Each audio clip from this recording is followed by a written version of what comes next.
السلام عليكم ورحمة الله وبركاته. بسم الله الرحمن الرحيم. الحمد لله رب العالمين.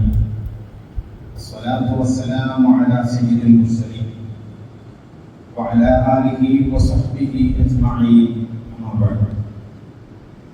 സമാദരണീയരായ സഹോദരന്മാരെ, അല്ലാഹുവിന്റെ അതിമഹത്തായ അനുഗ്രഹം കൊണ്ട് ഈ വെള്ളിയാഴ്ചയും ഇവിടെ ഒരുമിച്ച് കൂടാൻ നമുക്ക് അവസരം ലഭിച്ചു. അൽഹംദുലില്ലാഹ്. അല്ലാഹു തആല നമ്മെ സ്വീകരിക്കട്ടെ.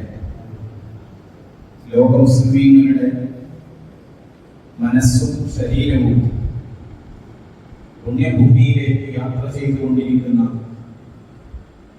ഒരു സന്ദർഭത്തിലാണ് നമ്മളിവിടെ ഒരുമിച്ച് കൂടുന്നത്. ചിലർ ശരീരം കൊണ്ട് ഹജ്ജിന് വേണ്ടി പുണ്യഭൂമിയിലേക്ക് യാത്ര ചെയ്യുമ്പോൾ ഹജ്ജിന് പോവാൻ അവസരം ലഭിക്കാത്തവർ അവരുടെ മനസ്സുകൊണ്ട് പുണ്യഭൂമിയിലേക്ക് തീർത്ഥയാത്ര നടത്തിക്കൊണ്ടിരിക്കുകയാണ്.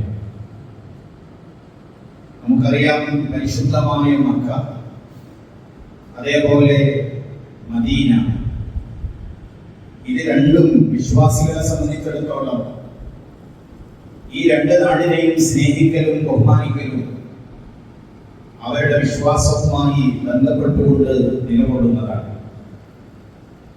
ഒന്നാമതായി അൽ മക്കത്തുൽ മുകറമ, പരിശുദ്ധമായ മക്ക. മക്കക്ക് ധാരാളം പേരുകൾ പരിശുദ്ധ ഖുർആനിലും തിരുഹദീസിന്റെ വചനങ്ങളിലും നമുക്ക് കാണാൻ കഴിയും. ഈ പേരുകൾ തന്നെ മക്കയുടെ മഹത്വത്തെ സൂചിപ്പിക്കുന്നതാണ്. പരിശുദ്ധ ഖുർആനിൽ മക്കക്ക് ധാരാളം പേരുകൾ കാണാം. ഒരിടത്ത് ഖുർആൻ പറയുന്നത് ബക്ക എന്നാണ്. മക്കയുടെ ഒരു പേരാണ് ബക്ക എന്ന് പറയുന്നത്. അതേപോലെ അൽ ബൈത്തുൽ അതീഖ്, അൽ ബൈത്തുൽ ഹറാം, അൽ ബലദുൽ അമീൻ, ഉമ്മുൽ ഖുറ, അൽ ബലദ്, ഇതൊക്കെയും പരിശുദ്ധമായ മക്കയുടെ പേരുകളാണ്. വേറെയും ധാരാളം പേരുകൾ നമ്മൾക്ക് കാണാൻ കഴിയും. നബി സല്ലല്ലാഹു അലൈഹി വസല്ലം തങ്ങൾ ഏറെ സ്നേഹിച്ച നാടാണ് പരിശുദ്ധമായ മക്ക. തന്റെ ജീവിതത്തിലെ നീണ്ട 53 വർഷങ്ങൾ അവിടുന്ന് താമസിച്ചത് പരിശുദ്ധമായ മക്കയിലാണ്. 53 വർഷത്തെ ജീവിതം അവസാനിപ്പിച്ചുകൊണ്ട് വളരെ വിഷമത്തോടുകൂടെ അവിടുന്ന് മദീനയിലേക്ക് ഹിജറ പോയ സന്ദർഭം. മദീനയിലേക്ക് ഹിജറ പോകുന്ന ആ ഒരു ഘട്ടത്തിൽ മക്കയോട് യാത്ര പറയുന്ന വളരെ വേദനാകരമായ ഒരു സന്ദർഭം നമുക്ക് അവിടെ കാണാം.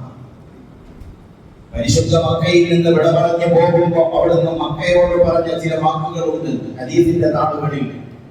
അവിടുന്ന് പറഞ്ഞു, വല്ലാഹി ഇന്നകി ലഖൈറു അർളില്ലാഹ്, പടച്ചവനാണ് സത്യം, മക്കേ, അല്ലാഹുവിനെ സത്യം ചെയ്തുകൊണ്ട് ഞാൻ പറയുകയാണ്, നീ ഭൂമിയിലെ ഏറ്റവും ഖൈറായ പ്രദേശമാണ്.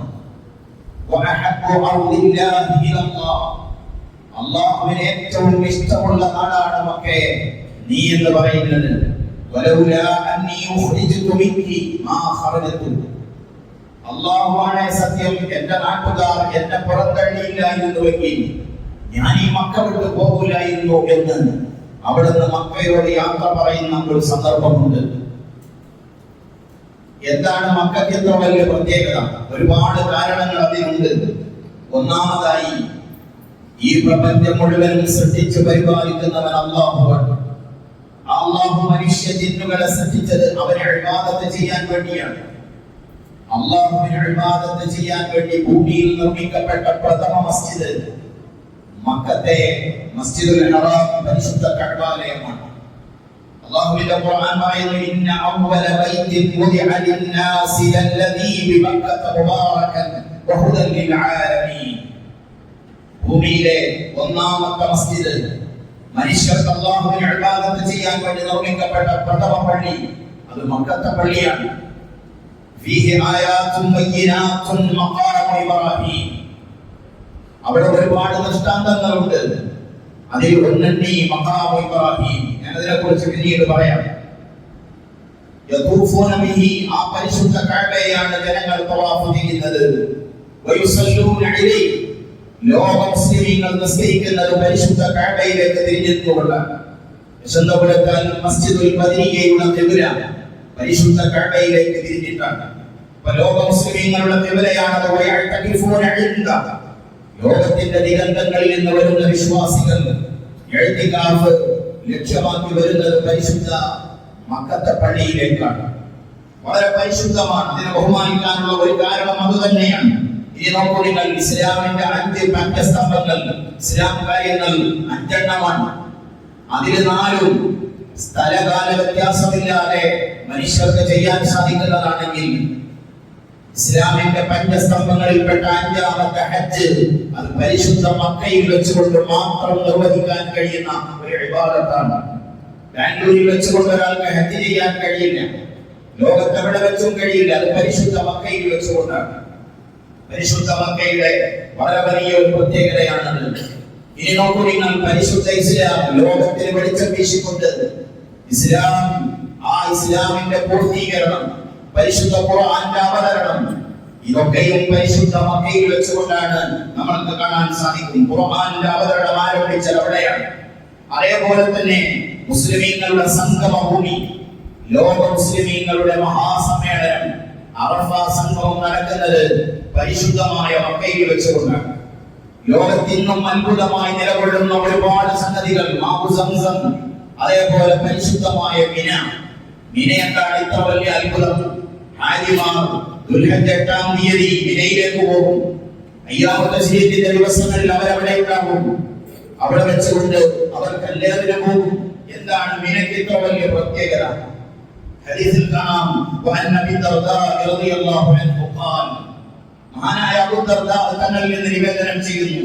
മഹാൻ പറയുന്നു, ഖുൽന, ഞങ്ങൾ ചോദിച്ചു, യാ റസൂലല്ലാഹ്, അല്ലാഹുവിന്റെ പ്രവാചകരെ, ഇന്ന അംറ മിനാ ലഅജബ്, മിനയുടെ കാര്യം ഭയങ്കര അജബാണ്, ഭയങ്കര അത്ഭുതമാണല്ലോ.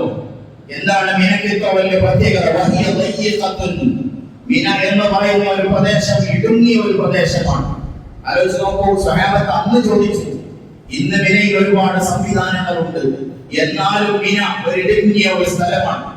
സ്വഹാബത്ത് ചോദിച്ചു, നബിയെ, മിന എന്ന് പറയുന്ന സ്ഥലം ദയ്യിഖത്തുൻ, അതൊരു ഇടുങ്ങിയ സ്ഥലമാണല്ലോ. അതേ സമയത്ത് ഫൈദാ നസലഹന്നാസ്, അവിടെ ജനങ്ങൾ വന്നിറങ്ങുമ്പോ ഇത്തസഅത്ത്, അതിന് വിശാലമാകുന്നുണ്ടല്ലോ. എങ്ങനെയാണ് ഇക്കണ്ട ജനങ്ങളെയൊക്കെ ആ ഇടുങ്ങിയ മിന ഉൾക്കൊള്ളുന്നത് എന്ന് ചോദിച്ചു. 20-25 ലക്ഷം വരെ, 30 ലക്ഷം ഔദ്യോഗിക കണക്കനുസരിച്ച് 25 ലക്ഷവും അതിലധികവും ഒക്കെ ആളുകളാണ് ഒരു വർഷം ഹജ്ജിന് വേണ്ടി പോകുന്നത്. ഈ ഹാജിമാരെ എങ്ങനെയാണ് ഈ ഇടുങ്ങിയ പ്രദേശമായ മിന ഉൾക്കൊള്ളുന്നത്? റസൂലുള്ളാഹി സ്വല്ലല്ലാഹു അലൈഹി വസല്ലം, അല്ലാഹുവിന്റെ പ്രവാചകരുടെ മറുപടി, ഇന്ന മസലു മിന കർറഹ്, മിനയുടെ ഉപമ അത് ഗർഭപാത്രം പോലെയാണ്. എത്ര മനോഹരമായ ഉപമയാണ്! മിന എന്ന് പറയുന്നത് ഒരു ഗർഭപാത്രം പോലെയാണ്. വഹിയ ദയ്യിഖ, ഒരു സ്ത്രീയുടെ ശരീരാന്തർഭാഗത്ത് നിലകൊള്ളുന്ന ഗർഭപാത്രം അത് വളരെ ചെറുതാണ്. എന്നാൽ ഫൈദാ ഹമലത്ത്, അവൾ ഗർഭിണിയായാൽ അല്ലാഹു ഇങ്ങനെ വിശാലമാക്കി കൊടുക്കുന്നു. അഥവാ പ്രസവത്തോടടുക്കുമ്പോൾ ആ കുഞ്ഞിന്റെ പൂർണ്ണ വളർച്ചയെത്തുമ്പോഴേക്ക് അവരുടെ ഗർഭപാത്രം പരമാവധി വികസിക്കുന്നു. അതൊരു പ്രത്യേക സന്ദർഭത്തിലാണ് വികസിക്കുന്നത്. ഇതേപോലെ മിന ഒരത്ഭുതമാണെന്ന് മുഹമ്മദ് റസൂലുള്ളാഹി സ്വല്ലല്ലാഹു അലൈഹി വസല്ലം. ഹാജിമാർ അവിടെ സംഗമിക്കുമ്പോൾ നമ്മൾ അറിയാതെ മിന അതിനെ ഉൾക്കൊള്ളാൻ പാകപ്പെടുമെന്ന് പരിശുദ്ധ ഹദീസ് നമ്മളെ പഠിപ്പിക്കുകയാണ്. അതാണ് മിന. അങ്ങനെ അത്ഭുതങ്ങളുടെ കലവറയാണ് പരിശുദ്ധമായ മക്ക. ആ മക്ക നമ്മളുടെ കൽവിൽ ഉണ്ടാവണം. മക്കത്ത് പോവാൻ ആഗ്രഹം ഉണ്ടാവണം. പണം അത് നമ്മൾ സ്വരൂപിച്ച് വെച്ചതുകൊണ്ട് കാര്യമായില്ല. ഒരാഗ്രഹം നമ്മളുടെ കൽവിൽ ഉണ്ടാവണം. ഇനി നോക്കൂ നിങ്ങൾ, പരിശുദ്ധമായ മദീന. മദീന എന്ന് പറഞ്ഞാൽ അതിന്റെ പേര് പോലും മഹാത്ഭുതമാണ്. മദീനയുടെ പഴയ പേര് യസ്രിബ് എന്നാണ്. ആരാണ് മദീന എന്ന പേര് നൽകിയത്? മഹാനായ ഇമാം നബവി റളിയല്ലാഹു അൻഹു തന്റെ ശറഹ് മുസ്ലിമിൽ വിശദീകരിക്കുന്നത് കാണാം. വഅമ്മാ യസ്രിബ് ഫഹുവ ഇസ്മുഹാ ഫിൽ ജാഹിലിയ്യ, മദീനയുടെ പഴയകാല പേര് യസ്രിബ് എന്നായിരുന്നു. ഫസമ്മാഹ അല്ലാഹു തആല അൽ മദീന, മദീന എന്ന പേര് നൽകിയത് അല്ലാഹുവാണ് മദീനക്ക് പേര് നൽകിയത്. വസമ്മാഹാ റസൂലുള്ളാഹി സ്വല്ലല്ലാഹു അലൈഹി വസല്ലം ത്വയ്ബ വത്വാബ. അല്ലാഹുവിന്റെ തിരുദൂതർ മദീനക്ക് കൊടുത്ത പേര് ത്വയ്ബ എന്നാണ്, ത്വാബ എന്നാണ്. ധാരാളം പേരുകൾ മദീനക്ക് കാണാം. ഇന്നും സൗദി അറേബ്യയിലെ ഫഹദ് പ്രസ് പ്രിന്റ് ചെയ്ത് സൗജന്യമായി വിതരണം ചെയ്യുന്ന മുഹമ്മദ് ഇലിയാസ് അബ്ദുൽ ഗനി എന്ന് പറയുന്ന ചരിത്രകാരൻ രചിച്ച താരീഖുൽ മദീന എന്ന് പറയുന്ന ഒരു പുസ്തകമുണ്ട്. ആ പുസ്തകം നിങ്ങൾക്ക് വാങ്ങാൻ കിട്ടും. ആ താരീഖുൽ മദീനയിൽ മദീനക്ക് 64 പേരുകൾ പരിചയപ്പെടുത്തുന്നുണ്ട്. മദീന ലോകത്തെ അത്ഭുതത്തിന്റെ കേന്ദ്രമാണ് മദീന.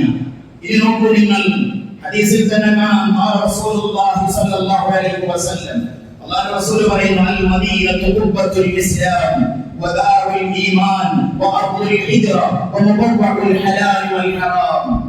മദീന ഖുബ്ബത്തുൽ ഇസ്ലാമാണ്, ഇസ്ലാമിന്റെ ഖുബ്ബയാണത്. വദാറുൽ ഈമാൻ, ഈമാൻ വളരാനുള്ള വീടാണ് മദീന.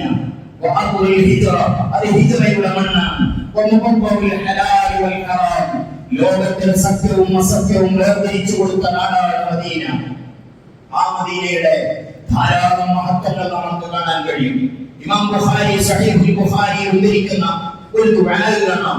മദീനയുടെ മഹത്വം ചില ആളുകൾ മദീനയെ വല്ലാതെ ഇഷ്ടം വെച്ചു. എന്തുകൊണ്ടാണ്? കാരണം അല്ലാഹുവിന്റെ റസൂൽ അത്രയും ഇഷ്ടം വെച്ചു മദീനയെ. ഒരൊറ്റ ദുആ കേട്ടോളൂ. മദീനയ്ക്ക് വേണ്ടി അവിടെ നടത്തിയ ഒരു ദുആ, اللهم اجعل بالمدينة ضعفي ما جعلت بمكة من البركة. اللهم برسولنا اجعل بالمدينة مدينة നൽകണം ضعفي ما جعلت بمكة من البركة. നീ മക്കക്ക് എത്ര ബറക്കത്താണ് കൊടുത്തിട്ടുള്ളത്, അതിന്റെ ضعفي രണ്ടിരട്ടി. ഈ ഹദീസ് വ്യാഖ്യാനിച്ചുകൊണ്ട് ചിലർ പറയുന്നുണ്ട് മക്കയേക്കാൾ പരിശുദ്ധമാണ് മദീന. അല്ലാഹുവിന്റെ റസൂൽ പറഞ്ഞു, പടച്ചവനെ നീ മക്കക്ക് ബറക്കത്ത് കൊടുത്തു, വലിയ ബറക്കത്ത് കൊടുത്തു. ആ മക്കക്ക് കൊടുത്ത ബറക്കത്തിന്റെ രണ്ടിരട്ടി എന്റെ മദീനക്ക് തരണമെന്ന് അല്ലാഹുവിന്റെ തിരുദൂതർ ദുആ ചെയ്തു. ഈ ദുആ സഹീഹുൽ ബുഖാരിയിൽ കാണാം. അതുകൊണ്ട് മദീനയെ സ്നേഹിക്കണം. ഈമാന്റെ മടക്കം മദീനയിലാണ്. മുത്തുനബിയെ സ്നേഹിച്ചവർ മദീനയെ സ്നേഹിച്ചു. ചില അല്പന്മാർ ചോദിക്കാറുണ്ട്, ഹജ്ജിന് പോയാൽ മദീനത്ത് എന്താ കാര്യം? ആ പറയുന്നവന്റെ വാക്കുപോലും നമ്മളെ പേടിപ്പെടുത്തുന്നതാണ്. മദീനത്തല്ലാതെ പിന്നെ എവിടെയാണ് കാര്യമുള്ളത്? മദീനത്ത് കാര്യമില്ലെങ്കിൽ മുസ്ലിമിന് പിന്നെ വേറെ എവിടെയാണ് കാര്യം? അതുകൊണ്ട് മദീനയെ നിസ്സാരമാക്കാൻ പാടില്ല. മദീനയെ നിസ്സാരമാക്കരുത് എന്ന് മാത്രമല്ല, മഹാന്മാരായ സഹാബത്ത് മദീനയെ സ്നേഹിച്ചത് ചരിത്രത്തിലുണ്ട്. ഇന്നത്തെ ഖുതുബയിൽ മഹാനായ ബിലാൽ ഇബ്നു റബാഹിന്റെ വഫാത്തിനെ കുറിച്ച് പറയുന്നുണ്ട്. ബിലാൽ ഇബ്നു റബാഹിന് മരണമാസന്നമായപ്പോൾ മഹാനവർകൾ കരഞ്ഞു. ഫഖീല ലഹു തബ്കി വഅൻത സാഹിബു റസൂലില്ലാഹ്. എന്തിനാണ് കരയുന്നത്? അങ്ങ് റസൂലുള്ളാഹിന്റെ സന്തത സഹചാരിയല്ലേ, എന്തിനാണ് കരയുന്നതെന്ന് ചോദിച്ചപ്പോ ഫഖാൽ, മഹാനവർകളുടെ മറുപടി, മാ അബ്കി ജസഅൻ മിനൽ മൗത്ത്. ഞാൻ മരണത്തെ പേടിച്ചിട്ടല്ല കരയുന്നത്, മരിക്കുമെന്നതിൽ എനിക്ക് യാതൊരു ഭയവുമില്ല. വലാകിൻ അബ്കി ശൗഖൻ ഇലാ റസൂലില്ലാഹി സ്വല്ലല്ലാഹു അലൈഹി വസല്ലം. ഞാൻ അല്ലാഹുവിന്റെ റസൂലിനോടുള്ള മഹബ്ബത്ത് കൊണ്ടാണ് കരയുന്നത്. വഇലാ അസ്ഹാബിഹി, അവിടുത്തെ സഹാബിമാരോട്, വഇലൽ മദീന, ഈ മദീനയോടുള്ള ഹബ്ബ് കൊണ്ടാണ് ഞാൻ കരയുന്നതെന്ന് മഹാനായ ബിലാൽ ഇബ്നു റബാഹ് റളിയല്ലാഹു അൻഹു ആ മദീനത്ത് മരിക്കാൻ വേണ്ടി ദുആ ചെയ്തു. മഹാന്മാർ ഉമർ ഇബ്നുൽ ഖത്താബ് റളിയല്ലാഹു അൻഹു അല്ലാഹുവിനോട് ദുആ ചെയ്തു, പടച്ചവനെ എനിക്ക് മദീനത്ത് മരിക്കണം, എനിക്ക് മദീനത്ത് കിടക്കണം. മാനവങ്ങൾ കിടക്കുന്നത് പരിശുദ്ധമായ റൗളയിലാണ്. അപ്പൊ മദീനയെ ലോകം സ്നേഹിച്ചു. ഞാൻ ചുരുക്കുകയാണ്, മക്കയും മദീനയും അല്ലാഹു ബഹുമാനിച്ച രണ്ട് അടയാളങ്ങളാണ്. ഈ അടയാളങ്ങൾ ബഹുമാനിക്കൽ തഖ്വയുടെ അടയാളമാണ്. നിന്ദിക്കൽ മഹാദുരന്തമാണ്. മദീനയെ നിന്ദിക്കരുതെന്ന് മാത്രമല്ല, മദീനത്ത് വന്നിട്ട് ഒരാൾ അസ്വസ്ഥനാവുക പോലും ചെയ്യരുതെന്ന് ഹദീസിൽ കാണാം. അല്ലാഹുവിന്റെ റസൂൽ പറയുന്നു, ലാ യസ്ബിറു അലാ ലഹ്വാഇൽ മദീന. ഒരാൾ മദീനത്ത് വന്നു, ആ മദീനയിലെ ജോലിപരമായോ മറ്റോ ഉള്ള പ്രയാസങ്ങളിൽ അസ്വസ്ഥതരാവരുത്, അവരത് ക്ഷമിക്കണം. അങ്ങനെ ഒരാൾ ക്ഷമിച്ചില്ല എന്ന് വിചാരിക്കുക. മദീനയുടെ കാലാവസ്ഥ, മദീനത്ത് പോയ പലരും പറയും അവിടെ ചെന്നപ്പോൾ അങ്ങനെയായി ഇങ്ങനെയായി.